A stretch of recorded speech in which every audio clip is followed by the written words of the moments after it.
नमस्कार. कोल्हापूर महापालिकेची निवडणुकीची रणधुमाळी सुरू आहे आणि या निवडणुकीमध्ये कोल्हापूरमध्ये महायुतीच्या माध्यमातून प्रशासकांचा जो काही कारभार आहे, डायरेक्ट कंट्रोल निवडणुका न झाल्यामुळं महायुती सरकारचा आहे. विद्यमान मुख्यमंत्री असतील, उपमुख्यमंत्री असतील, पालकमंत्री असतील, यांचा डायरेक्ट अधिकार त्याच्यावर आहे आणि म्हणून आम्ही हा पंचनामा या ठिकाणी प्रकाशित करत आहोत की या महापालिकेचा कारभाराचा हा पंचनामा आहे. रस्त्याच्या संदर्भातला असेल, ड्रेनेजच्या संदर्भातला असेल, कोल्हापुरातल्या असुविधा असतील, या सगळ्याला जबाबदार कोण आहे तर महायुतीचं सरकार आहे.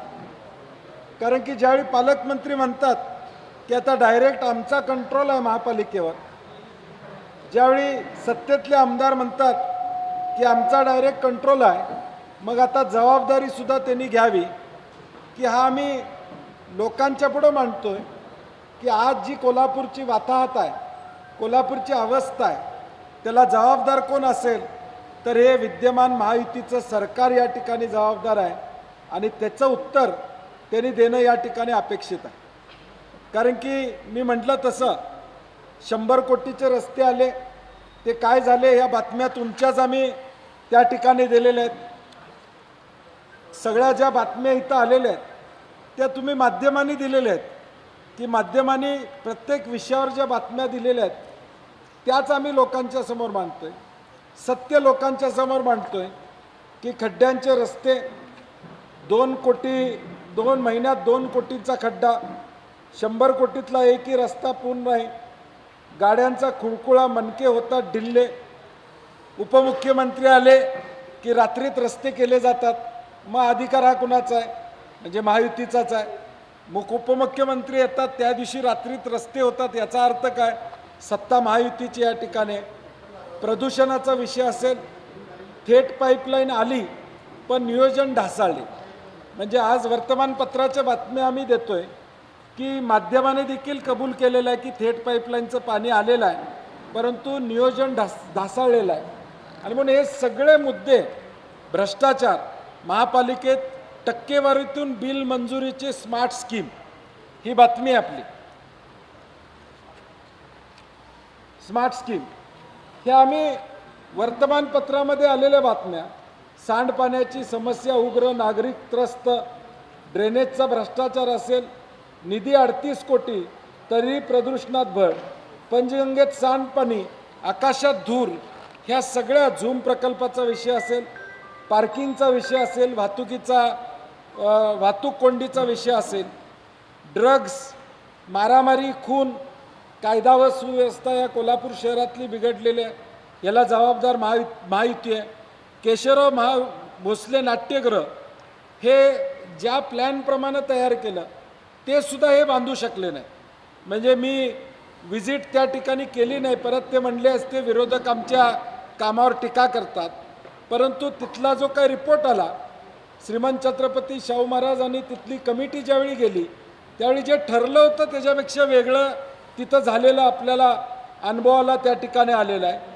मैदान आणि बगीचाची परिस्थिती आणि अंबाबाई मंदिरच्या परिसरामध्ये आज लाखो पर्यटक येतात, तिथली दुरावस्था, हा सगळा महायुतीच्या कारभाराचा पंचनामा आज आम्ही जनतेसमोर या ठिकाणी मांडत आहोत.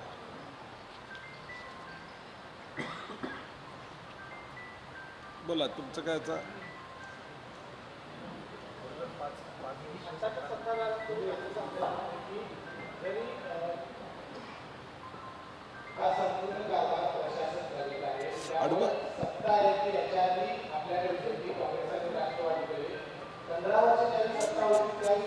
अरे श्रीकांत,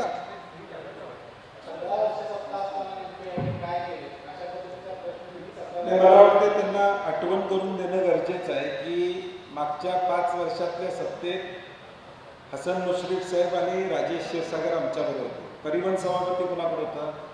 शिवसेनेकडे होतं. महापौरपद राष्ट्रवादीकडे 2 वर्ष होतं, उपमहापौरपद त्यांच्याकडे होतं. त्यामुळं बोट दाखवताना त्यांनाही मला वाटते त्यांना टार्गेट करता येत नाही म्हणून मला टार्गेट करतात.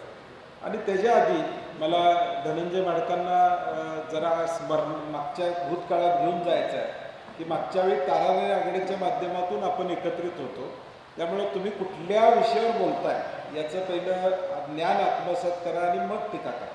कारण की 5मध्ये देखील सत्तेत असताना तुम्ही होता, 10मधल्या सत्तेत काँग्रेस आणि राष्ट्रवादी मुश्रीफ साहेब होते, 15 ते 20मध्ये मुश्रीफ साहेब राजेश क्षीरसागर हे काँग्रेसच्या सत्तेत होते. आणि म्हणून मला वाटते भूतकाळात घेऊन जाण्यापेक्षा वर्तमान काळात तुम्ही काय केलं हे लोकांना सांगा. तुमची माहितीची सत्ता आत्ता आहे, तुम्ही नेमकं काय केलं कोल्हापूरसाठी हा प्रश्न आहे.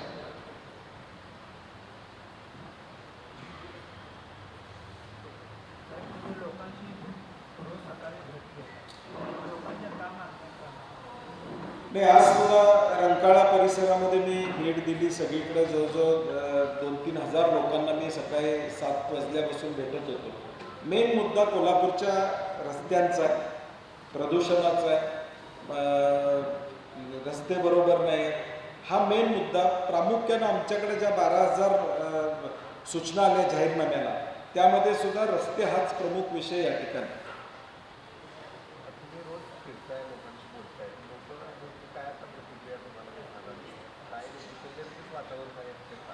नाही, 100% लोकांना विश्वास आहे की आमच्याकडं सत्ता आल्यानंतर यात बदल घडेल. कारण की आम्ही लोकांच्यापर्यंत गेलो आहे. म्हणजे तुम्ही कोल्हापूरची जनता बघते की गेल्या 15 दिवसापूर्वी निवडणूक जाहीर झाल्यापासून आम्ही जवळजवळ 10 पावलं पुढं आहोत. उमेदवारी डिक्लेअर करण्यामध्ये आम्ही आघाडी घेतली, प्रचारामध्ये आमची सुरुवात झालेली आहे. आमच्या उमेदवारांचे एक राऊंड घर टू घर एक राऊंड त्या ठिकाणी झालेले आहेत. म्हणजे आमचा मोटिव्ह हा चांगला आहे, हेतू चांगला आहे आणि म्हणून लोकांच्यापर्यंत पोचायचं काम करतो. अजून त्यांच्या माघारी एका वॉर्डामध्ये 2-2 बेबी फॉर्म त्यांचे आहेत. अजून तो वाद त्यांचा मिटलेला नाही. महायुती एकत्रितपणे यादी जाहीर करू शकली नाही, सीट वाटप जाहीर करू शकलं नाही. म्हणजे सावळा गोंधळ आज त्यांच्यामध्ये, आमच्यामध्ये तसा कुठलाही गोंधळ नाही. आम्ही एकमुखाने पुढे जातो. स्थिर शासन देणार याची खात्री जनतेला आहे. कोल्हापूर कसं तुम्ही त्याला ठिकाणी कोल्हापूर त्या सगळ्या केल्या कसं होत आहे, त्याच पद्धतीची होल्डिंग मला वाटतं विरोधकांचं काम विरोधक म्हणून ते त्या ठिकाणी करतायत. सत्तेत ते आहे, आम्ही विरोधकाची भूमिका या ठिकाणी निभावतोय. आमचं कॅम्पेन हे पॉझिटिव्ह कॅम्पेन आहे, कोल्हापूर शहराच्या विकासाचं कॅम्पेन आहे, कोल्हापूरच्या डेव्हलपमेंटचं कॅम्पेन आहे. जेनझी या जनरेशनला रिप्रेझेंट करणारं आमचं कॅम्पेन आहे. त्यांनी काय करणार ते सांगत नाहीत, ते आमच्यावर टीका करतात आणि त्यामुळे त्यांना करू द्या. आम्ही लोकांचा विश्वास या कॅम्पेनच्या माध्यमातून मिळवणार. आमचा जाहीरनामा 7 तारखेला येईल, त्यावेळी मी खुलासानं या विषयावर बोलू.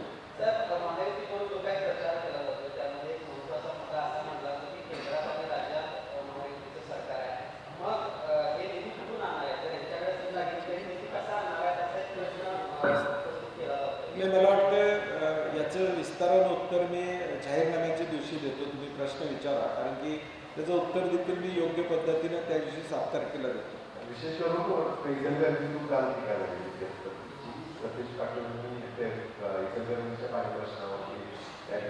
नाही, राहुल आवडे अजून लहान आहेत, त्यांना काय बोलायचं कळत नसेल कदाचित. आम्ही तो बच्चा आहे, त्यामुळे फार त्यांच्यावर बोलण्याची आवश्यकता असं मला वाटत नाही.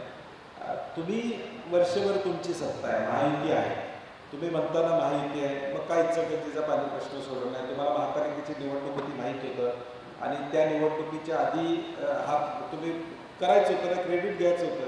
मी जसं धाडसानं सांगितलं होतं आमदारकी लढवणार नाही, थेट पाईपलाईन मंजूर झाली नाही, तुम्ही वर्षभरात ते करून दाखवायचं होतं. आणि म्हणून आम्ही आज तुम्ही सत्तेत असताना तुम्ही करू शकला नाही, तर आम्ही करून दाखवू हा विश्वास आहे आणि त्याचा प्लॅन आमच्याकडे आहे. त्याचं उत्तर आम्ही इचलकरंजीत नक्कीच देऊ.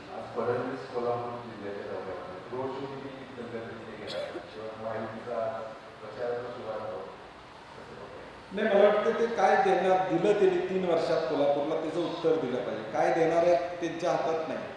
काय दिलं 3 वर्षात महालक्ष्मी मंदिरला किती पैसे दिले, घोषणा फक्त झाल्या, पैसे कुठले त्या ठिकाणी मिळाले नाही. रस्ते चांगले झाले का, 100 कोटीचं निधीचं काय झालं, त्याच्यावर तक्रारी आल्या, त्याच्यात भ्रष्टाचार झाला अशा तक्रारी झालेल्या आहेत. रस्त्यावर PI दाखल झाली, त्यानंतर महापालिकेने कारवाई केली.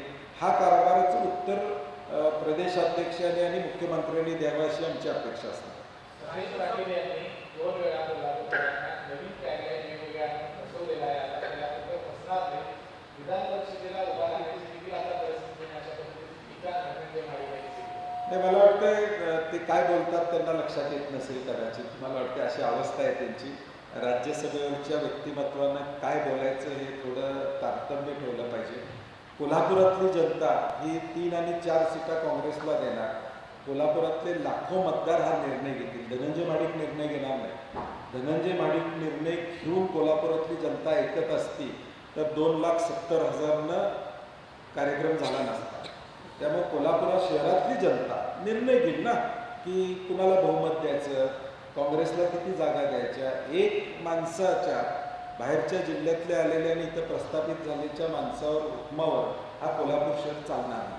75 जागा निवडून येतील असं त्यांनी मग त्याचंच उत्तर मी दिलं. आता त्याचंच उत्तर दिलं. काही दिवसापूर्वी जर आपण बघितलं तर अर्ज उमेदवारांच्या संख्यापासून वाटपापासून ते माघारीपर्यंत कशा पद्धतीचा मुलगा झाला आपण बघितलं. आमदारांची गाड्या आणि त्यांना शिव्या देण्यापर्यंत आत्मदहनाचा इशारापर्यंत रडारडीपर्यंत हे सगळे प्रकार केले. या आधी असं वातावरण बघितलं गेलं नव्हतं राज्याला. कसं बघता येतं जी काही परिस्थिती चालली आहे? नाही, हा इनकमिंगचा फटका हा भाजपला त्या ठिकाणी आहे. इनकमिंग मोठ्या प्रमाणात त्यांनी केलं. खोटी आश्वासनं लोकांना दिली, फसवाफसवी केली आणि त्यामुळं आता त्याचा उद्रेक लोकांच्या पुढं होताना त्या ठिकाणी दिसतो. मूळ भाजपवाला आता कुठं दिसतच नाही अशी अवस्था मूळ भाजपची त्या ठिकाणी. ज्यांनी भाजप म्हणून आमच्या काँग्रेसच्या विरोधात 20-20 वर्ष राबले, 25-25 वर्ष राबले, त्यांनासुद्धा तिकीटं दिलेली नाही. ताकदीनं ज्यांनी भाजपचा विचार पोचवला त्यांच्यावर अन्याय झालेला आहे. आणि म्हणून मला वाटतं हा उद्रेक मूळ भाजप विरुद्ध नवीन आलेल्या भाजपचा. काही दिवसापूर्वी अमोल माडे स्वतः रात्री आपण म्हणजे रस्त्याचे स्वतः चौघांना तेथे 2 रस्त्याचे कामं चालवत होते. त्या पार्श्वभूमीवर तुम्हाला काय वाटतं? नाही, ते आता रस्त्याबद्दल बोलायची आवश्यकता नाही. ते निवडणुकीच्या मतदानापर्यंत टिकले तर आमची हरकत नाही. आमच्या शुभेच्छा आहेत, मतदानापर्यंत तरी टिकावेत म्हणून. कोल्हापूर महानगरपालिकेच्या निवडणुकीत राज्यभरामध्ये काही बिनविरोध निवडून जातात. या बिनविरोध म्हणजे बहुतांश या महायुतीच्याच आहेत आणि या बिनविरोध निवडून आता संशय वाढल्यामुळे जे काही उमेदवार विरोधामध्ये उभे राहणार होते त्यांच्यावर कुठंतरी दबाव टाकून हे उमेदवारी मागे घ्यायला लावले आणि या सगळ्या इलेक्शन बिनविरोध केली अशा पद्धतीचा आरोप आता नाही, पैशाचा वारेमाप वापर, प्रशासनाचा दबाव, आरोनी अनेक ठिकाणी चुकीचे घेतलेले निर्णय आणि गैरफायद्यातून या महायुतीचेच कसे बिनविरोध होतात, महायुतीचेच उमेदवार कसे बिनविरोध होतात, बाकी कुठल्या पक्षाचे का होत नाही. याचा अर्थ दबावाचं राजकारण, पैशाचं राजकारण, यातून या सगळ्या गोष्टी होतात. आजच निवडणूक आयोगानं बिनविरोध ज्या झालेल्या आहेत त्याची चौकशी करावी अशा सूचना त्या ठिकाणी दिलेल्या आहेत. मला वाटतं निवडणूक आयोगानं चौकशीचा फार्स न करता खरी चौकशी करावी अशी आमची अपेक्षा आहे. पक्षावर कारवाईची मागणी केली काँग्रेसकडून अशा पद्धतीनं काही आक्रमक भूमिका घेतली नाही, 100% आम्ही पक्ष म्हणून देखील आम्ही त्याची चौकशी करावी आणि ज्या पक्षाचे उमेदवार निवडून आले नेमकं त्यांचेच कसे निवडून आले, त्यांचेच बिनविरोध कसे झाले, याचा अर्थ काय की दबावाचं राजकारण आणि पैशाचा वापर. भाजपच्या निष्ठावंत कार्यकर्त्यांना आमिष दाखवली गेली आणि आता कसबा बावड्यात कमळ शिंदे जायचं. त्याचं उत्तर दिले की आमिषाचं त्यांच्याकडनं मूळ भाजपवाला आता बाजूला गेला. महायुतीकडे जास्त प्रमाणात इन्कमिंग झाल्यामुळे सगळ्यांना तिकीट देता आली नाही म्हणून बी टीम म्हणून त्यांनी जनसुराच्या बाहेर काढलं का, कारण कुठून बंडारी होऊ नये, त्रासदायक होऊ नये म्हणून जनसुराचे काम करतात. भाजपची बी टीम राष्ट्रवादी पण आहे, भाजपची बी टीम जनसुराज्य पण आहे हे ते म्हणतात. मग त्यांनी आता भाजपवर टीका करावी. आता त्यांनी जर स्वतंत्र 30 उमेदवार उभे केले असतील तर त्यांचं टार्गेट कोण भाषणावरनं त्यांच्या कळेल की त्यांचं टार्गेट महायुती आहे का आम्ही आहोत. आमच्यावर टार्गेट केलं त्यांनी सगळ्या गोष्टी तर मग ते ओळखायचे की भाजपची बी टीम आहे. आणि राष्ट्रवादीमध्ये सुद्धा तुम्ही बघितलं असेल, राष्ट्रवादीला कुठल्या जागा दिल्या ही तुम्ही तपासून जर बघितलं तर नेमक्या कुठल्या प्रभागातल्या जागा राष्ट्रवादीला देण्यात आल्या. तिथल्याही मतदारांना माहिती आहे की राष्ट्रवादी सुद्धा भाजपचीच आघाडी आहे. हे लोक आता मतदानातून दाखवून देतील. नाही, हे अजित पवार अजित पवार राष्ट्रवादीला ज्या जागा दिल्यात त्याच्यावर बोलतोय. पूर्ण महाराष्ट्रात काही माहिती झालेली नाही, फक्त कोल्हापुरातच माहितीचे तिन्ही घटक पक्ष एकत्र लढत आहेत. याच्याकडे तुम्ही कसं बघता? नाही, मला वाटतं कोल्हापूरकरांचा मॅन्डेट कदाचित त्यांना माहीत असेल, धास्ती घेतली असेल कोल्हापूरकरांची, आणि ही निवडणूक कोल्हापूर विरुद्ध माहिती असणार. खड्डेयुक्त कोल्हापूर जे माहितीनं केलेलं आहे, धुळायुक्त कोल्हापूर जे केलेलं आहे, भ्रष्टाचार टक्केवारीनं माखलेलं जे कोल्हापूर आहे, किंबहुना प्रदूषणयुक्त जे कोल्हापूर केलेलं आहे, अंबाबाईचा विकास न करणाऱ्या महायुतीवर कोल्हापूरकरांची लढाई असणार. माहितीत मोठ्या प्रमाणात बंडखोरी झाल्यासारखे दिसते, त्याचा फायदा आपल्याला होईल? नाही, निश्चितपणे. काल बंडखोरी सगळ्या पक्षात झाली, काँग्रेसमध्ये सुद्धा बंडखोरी झाली. त्या बंडखोरांना नोटीस कामच काँग्रेस एकूणच काय नाही, शेवटी या निवडणूक प्रक्रियेमध्ये माघारीपर्यंत सगळे पक्ष प्रयत्न करत असतात माघार घ्या. आमच्या विचाराचे जे फॉर्म भरले होते त्या 71 लोकांनी काल माघार घेतली, म्हणजे काँग्रेसच्या. आणि आज दुपारी आम्ही त्यांना 3:30 वाजता बोलवून त्यांचे आभार मानणार आहोत आणि त्यांना या निवडणुकीमध्ये सक्रिय करणार आहोत. हां, तर राज्यामध्ये जिथं माघार घेतलेली नाही तिथं प्रदेश काँग्रेस योग्य ती कारवाई निश्चितपणे त्या ठिकाणी करणार.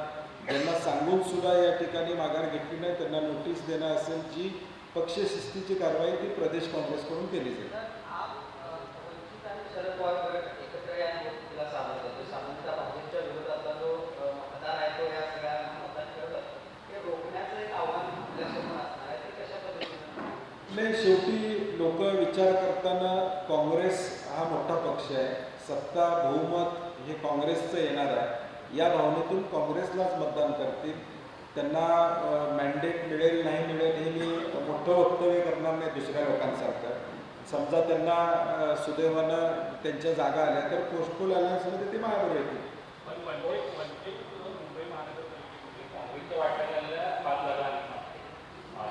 नाही, ठीक आहे, हे चालू असते, म्हणजे शेवटपर्यंत चालू असते. आता आमची शिवसेनेची वाटाघाट करत असताना आम्ही 7 जागा त्यांना दिल्या.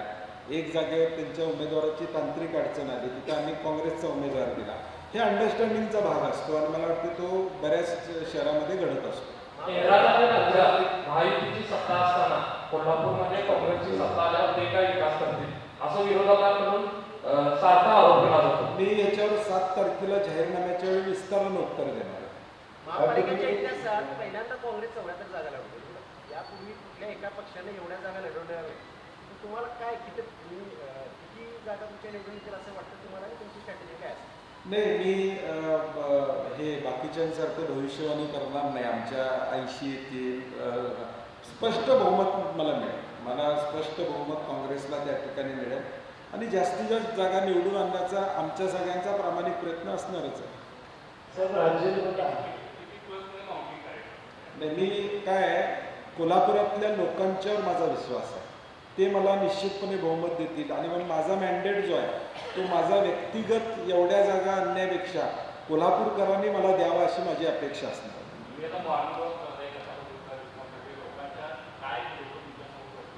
नाही, मी मगाशी म्हटलं तसं रस्ते आहेत, बेसिक सुविधा.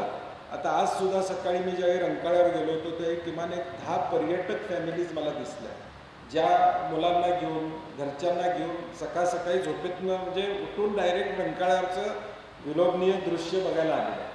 आता तिथं स्वच्छतागृहाचा अभाव, त्या ठिकाणी स्वच्छता नाही आहे. रंकाळ्याचं स्वच्छता ही मेकॅनाइज्ड पद्धतीनं करावी लागेल. तिथं मेकॅनाइज्ड यंत्रणा वापरूनच रंकाळा स्वच्छ त्या ठिकाणी करावा लागेल, म्हणजे आजूबाजूचा परिसर.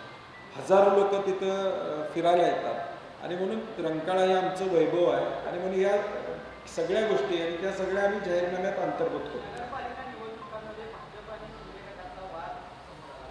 या महानगरपालिका निवडणुकीमध्ये अजित पवार आणि भाजपचा वाद आहे तो समोर येतो. अजित पवारांनी काही वेळा तरी वक्तव्य केलं, अजित पवार गरीबांनी सरकार देखना चाहिए अशा पद्धतीचं त्यांचं वक्तव्य आहे. एकूणच स्थानिक स्वराज्य संस्था निवडणुकीनंतर काय भविष्य दिसतं? नाही, मला वाटतं हे एकमेकावर टीका करतात, सत्तेत कसे मांडीला मांडी लावून बसले. बाहेर पडा ना म्हणा, अजितदादांनी बाहेर पडावं. एवढी जर टीका होत असेल अजितदादांच्यावर भाजपकडनं, तर भाजपनं त्यांना अजितदादांनी तर बाहेर पडावं किंवा भाजपनं तरी त्यांना काढावं. म्हणजे तुम्ही इकडं एकमेकाचे वाभाडे काढणार लोकांच्या समोर मतं मिळवण्यासाठी, आणि मंगळवारच्या कॅबिनेटला तुम्ही एकत्र असणार. आज मला वाटतं या पुढच्या कॅबिनेटला जर आचारसंहिता जिल्हा परिषदेची लागली नाही तरी हे दोघं उजवीकडं आणि डावीकडे बसलेले आम्हाला बघायला मिळणार. हे थोतांड आहे, खोटं आहे सगळं हे. आणि म्हणून जनतेनं फसू नये, या दोघांनाही घरी बसवायचं काम या महाराष्ट्रातल्या जनतेनं करावं अशी आमची इच्छा. सरकार आदित्य ठाकरे, अमित ठाकरे यांनी आपला जाहीरनामा सादर केला. त्यामध्ये ते म्हणतात की 1 लाख घर मराठी बांधवांना येत्या वर्षभरात आम्ही बांधून देणार. प्रॅक्टिकली शक्य आहे का निवडणुकी जुमला आहे?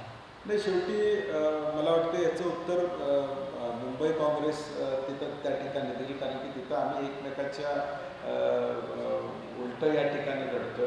त्यामुळं काँग्रेसचा जाहीरनामा काय आम्ही वाचलेला नाही तिथलं, त्यामुळे उत्तर देणं संयुक्तिक राहणार.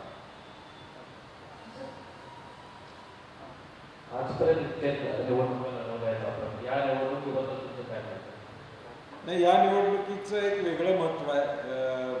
महापालिका महायुतीच्या ताब्यात आहे आणि आम्हाला निश्चितपणे खात्री आहे की काँग्रेसला बहुमत या ठिकाणी मिळेल. 15 जानेवारी काँग्रेसबरोबर अशा पद्धतीनं ही सगळी भूमिका लोकांची असणार आहे. त्यामुळे निश्चितपणे आम्हाला मॅन्डेट हा मिळेल अशी आम्हाला खात्री आहे. प्रथमच चार उमेदवारांना निवडून आणावं लागणार आहे जनतेला. जनतेमध्ये अजूनही संभ्रमावस्था आहे आणि उमेदवार ज्यावेळी प्रचारासाठी बाहेर उतरत आहे त्यावेळी आमच्या चिन्हासमोर एक तरी बटन दाबा अशा पद्धतीचा प्रचार चालू आहे. तर तुमचा आता 4 उमेदवारांचा प्रचार या एका दिवसात कसा असणार आहे आणि तुमच्या सभा कशा असणार आहे?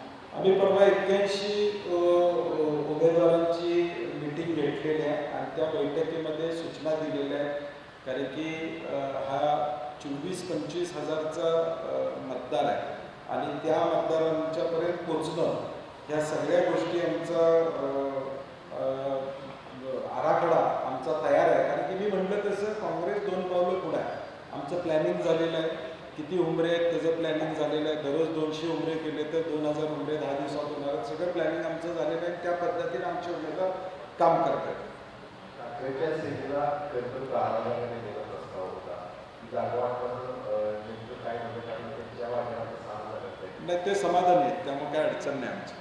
साहेब, निवडणुका होत असताना आत्ताच एक बातमी आलेली आहे की गडचिरोलीमध्ये एक गरोदर माता उपचारासाठी जात असताना पायपीट करत असताना उपचार मिळाले नाही आणि स्वतःने तिचं बाळ दगावलेलं आहे. या 6 किलोमीटर ती चालत होती. तर या पार्श्वभूमीवर राज्याच्या आरोग्य मंत्र्यांना तुम्हाला काय सांगायचं आहे आणि या संपूर्ण निवडणुकीच्या कालावधीत मंत्र्यांनी कामं केली पाहिजेत की नाही? नाही, जे मंत्रिपदावर आहेत त्यांनी त्याची दखल घेतली पाहिजे. आरोग्य खात्याची परिस्थिती काय आहे याचे वाभाडे दररोज महाराष्ट्रामध्ये या ठिकाणी निघत आहेत आणि किमान त्यांनी जाऊन तिथं भेट दिली पाहिजे. त्या कुटुंबाचं सांत्वन त्या ठिकाणी केलं पाहिजे. का घडलं याची चौकशी त्या ठिकाणी करणं अभिप्रेत आहे. त्यातही थोडा वेळ त्यांनी द्यावा. आरोग्य खातं मोठं खातं आहे, या राज्यातल्या जनतेचं आरोग्य त्यांच्या हातात आहे, त्यामुळे तिकडं थोडा वेळ द्यावा अशी आमची अपेक्षा असणार आहे.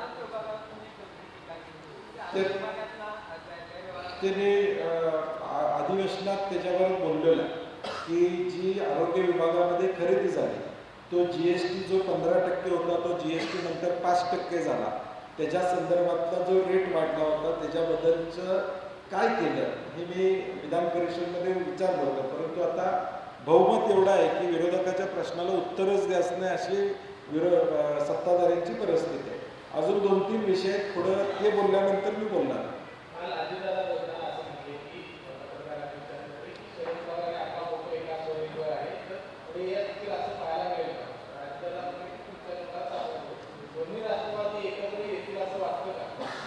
नाही, हे पुणे महापालिका आणि पिंपरी चिंचवडसाठी ही आघाडी झालेली आहे असं माझं मत आहे. महाविकास आघाडी किंवा इंडिया आघाडी म्हणून आदरणीय पवारसाहेब त्याचं नेतृत्व करतात.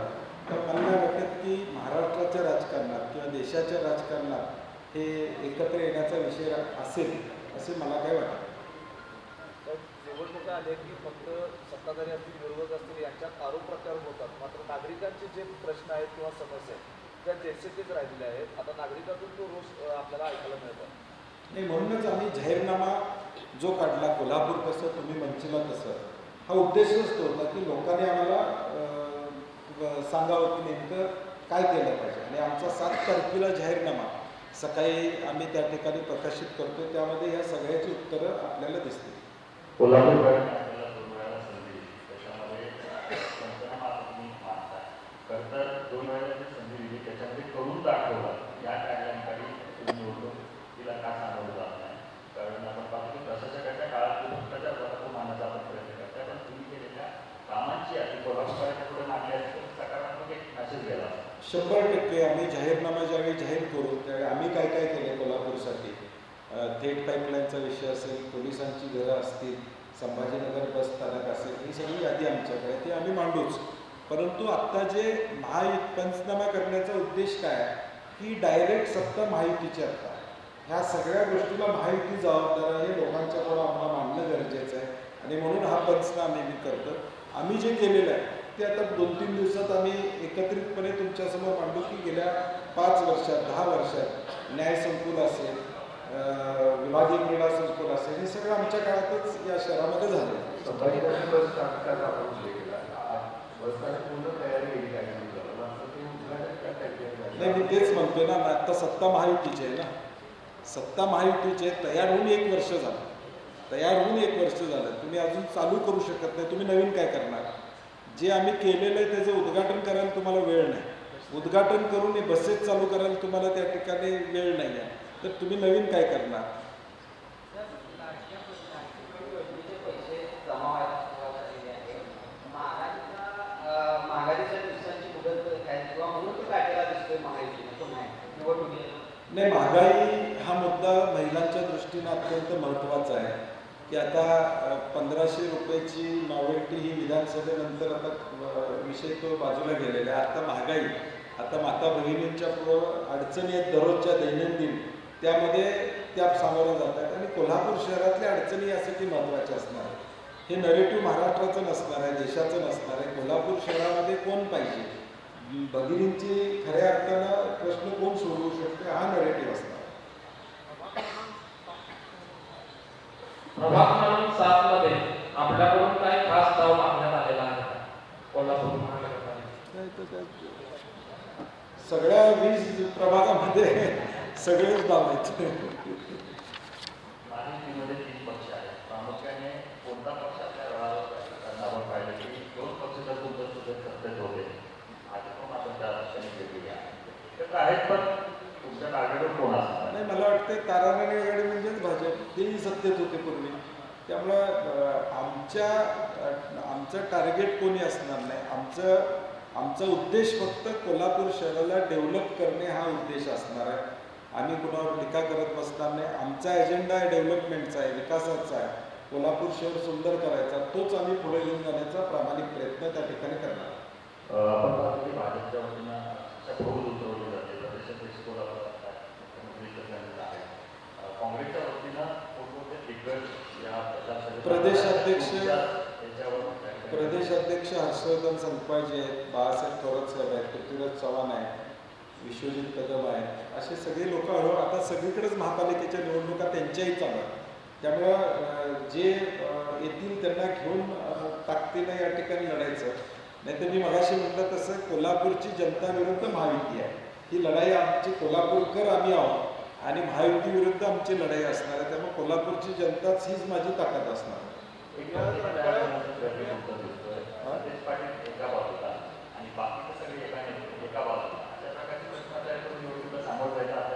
नाही, तसं नाही आहे. वस्तुस्थिती आहे ती लोकांच्या समोर.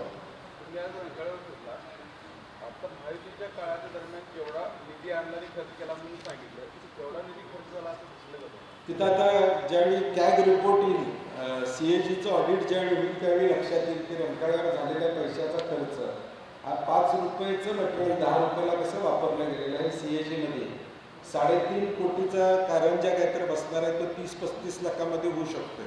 किती लाखात? 60 लाखात होते. 60 कागलात झालाय 55-60. कागल आता मुश्रीफ साहेबांनीच चौकशी करायला पाहिजे. कागलमध्ये 55-60 लाखात तोच कारंजा होत असेल तर इथं 3-3.5 कोटी का खर्च होत आहे. त्यामुळे मुश्रीफ साहेबांनी तिथला त्यांचा जो माणूस आहे 50-60 लाखात करणारा तो जर पाठवून दिला तर 4 कारंजी होतील 3.5 कोटी. हाच पंचनामा. टक्केवारी विरोधकांना आपल्या विरोधात असं सांगायचं की ही निवडणूक वावडा विरुद्ध साने विरुद्ध अशी आहे. तर काय हे वाटतं काय? नाही, मला वाटतं हे विषयच नाही. महायुतीमध्ये लोकप्रतिनिधींचे मुलं सध्या उमेदवारीच्या केसमध्ये हां महायुतीमध्ये लोकप्रतिनिधींची मुलं उमेदवार म्हणून या लिस्टमध्ये आहे आणि महापौरपद डिक्लेरेशन झालेलं नाही. या माध्यमातून तुम्ही काय नाही, आता अनेक ठिकाणी महायुतीनं दिलेले आहेत. आता पुण्यामध्ये टिळक कुटुंबीय असेल किंवा भाजपची मूळ कुटुंबीय जी आहेत त्यांच्या घरामध्ये तिकीटं दिलेली आहेत. किरीट सोमयाचे चिरंजीव त्या ठिकाणी लढत आहेत. महापौरपदाचं आरक्षण आता पूर्वी व्हायला पाहिजे होतं परंतु ते झालेलं नाही. आता 17 तारखेला होणार आहे असं म्हणतात निवडणूक. याच्या आधी ते इलेक्शनच्या आधी व्हायचं.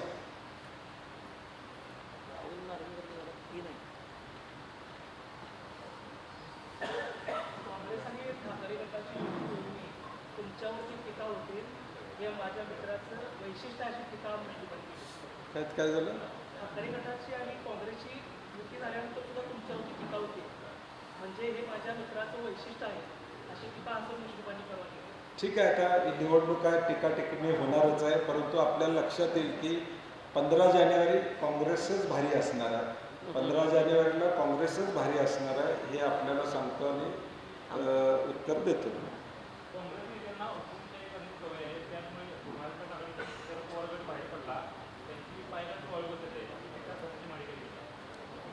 नाही, आता 450 लोक माझ्याकडे अर्ज करतात. त्यांना सगळ्यांना माझी लोकशाही माहीत आहे आणि सगळे उमेदवार घेतात. त्यामुळे त्यांनी काय बोलावं तो त्यांचा प्रश्न आहे परंतु मला पुन्हा एकदा सांगायचं आहे 15 जानेवारी काँग्रेसच भारी असणार. धन्यवाद.